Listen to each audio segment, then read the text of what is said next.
Let's start.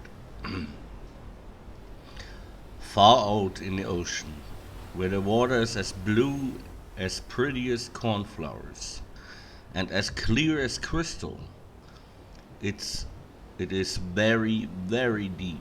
So deep indeed that no light could shine more than 5 meters away.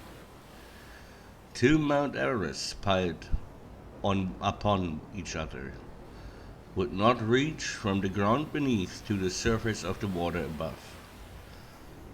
There rules this king of the sea and his kin. We should not imagine that there is nothing at the bottom of the sea but bare yellow sand. No, there indeed are the most colorful corals, and greenest plants grow there, the leaves and stems of which are so delicate that the slightest stream of the water causes them to steer as if they were alive. Fishes, both large and small, swim between the branches, as birds fly among the trees here upon land. In the deepest spot of all stands the castle of the Sea King. Its walls are built of coral, and long windows are of the clearest amber. The roof is formed of shells that open and close as the water flows over them, and for in each lies a glittering pearl, which would be fit for the diadem of a queen. The Sea King had been widowed for many, many years, and his aged mother lived with him. She was a very wise woman, and exceedingly proud of her high birth.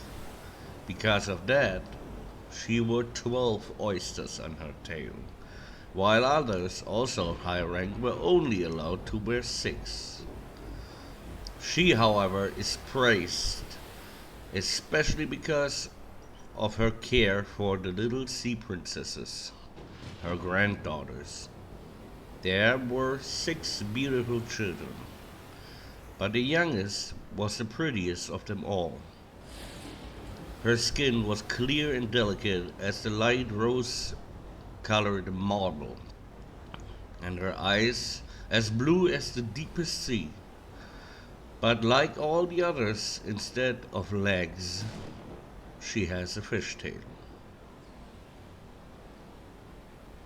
All day long they played in the great halls of the castle, or among the living flowers that grew out of the walls.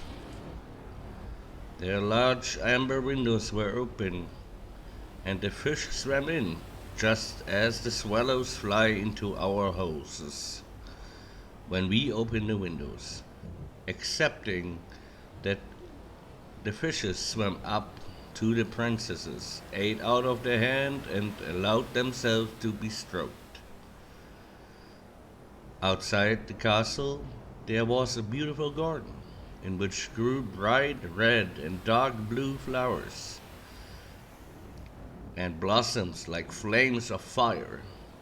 The fruit glittered like gold, and the leaves and stems waved back and forth continually. The earth itself was the finest sand, but blue, by a blue radiance, as if it were surrounded by the air from above, through which the blue sky shined instead of the dark depths of the sea.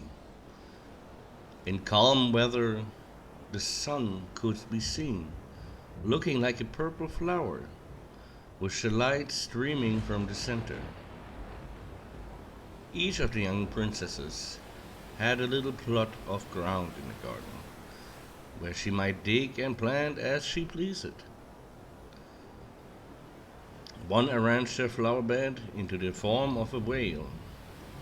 Another thought it better to make hers like a figure out of a little mermaid. But that of the youngest was round like the sun and contained flowers as red as the sunset. She was a different child, quiet, thoughtful, and while her sisters would be delighted with their wonderful things which they obtained from the wrecks and vessels, she cared for nothing but her pretty red flowers, like the sun, excepting a beautiful marble statue. It was a representation of a handsome boy, carved out of pure white stone, which had fallen to the bottom of the sea from a wreck above. She planted by the statue a rose colored weeping willow. It grew splendidly, and very soon hung its fresh branches over the statue, almost down to the blue sands. The shadow had a violet tint, and waved it to and fro like the branches. It seemed as if the crown of the tree and the root were at play, and trying to kiss each other. Nothing gave her as much pleasure as to hear about the world above the sea. She made her old grandmother tell her all she knew about the ships and the towns and the peoples and their animals. To her it seemed most wonderful and beautiful to hear that the flowers on the land should have fragrances, and not those below the sea. The trees of the forest should be green, and that the fishes among the trees could sing so sweetly that it has quite a pleasure to hear them. Her grandmother called the little birds fishes, or she would not have understood her, for she had never seen birds. "When you have reached your 15th year," said the great grandmother, "you will have permission to rise out of the sea, to sit on the rocks in the moonlight, while the great ships are sailing by, and then you will see both forests and towns." In the following year, one of the sisters would be 15. But as each year was a year younger than the other, the youngest would have to wait 5 years before her turn came up to rise from the bottom of the ocean and see the earth as we do. However, each promised to tell the others what she saw on the first visit and what she thought is the most beautiful on their sightseeing. For their grandmother could not tell them enough. There were so many things on which they wanted information. None of them longed so much for her turn to come as the youngest. She, who had the longest time to wait, and who was so quiet and thoughtful. Many nights she stood by the open window, looking up through the dark blue water and watching the fish as they splashed out with their fins and tails. She could see the moon and stars shining faintly, but through the water they looked larger than they do to our eyes.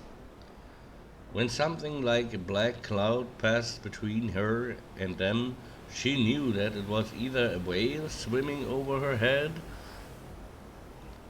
or a ship full of human beings, who never imagined that the pretty little mermaid was standing beneath them, holding out the white hands towards the keel of the ship.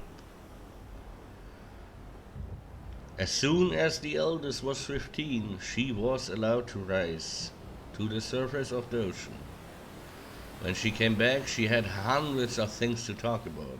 The most beautiful, she said, was to lie in the moonlight on a sandbank in the quiet sea near the coast, and to gaze on a large town nearby, where the lights were twinkling like hundreds of stars, to listen to the sounds of the music, the noise of the carriage, and the voices of the human beings.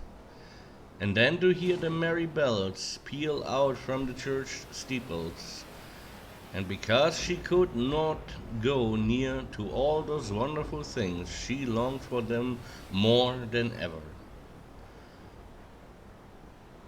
Oh, did not the youngest sister listen eagerly to all these descriptions? And afterwards, when she stood at the open window looking up through the dark blue water, she thought of the great city, with all its bustle and noise, and even fancied she could hear the sound of church bells down in the depth of the sea. That was a test run. Yeah, let me know what you think.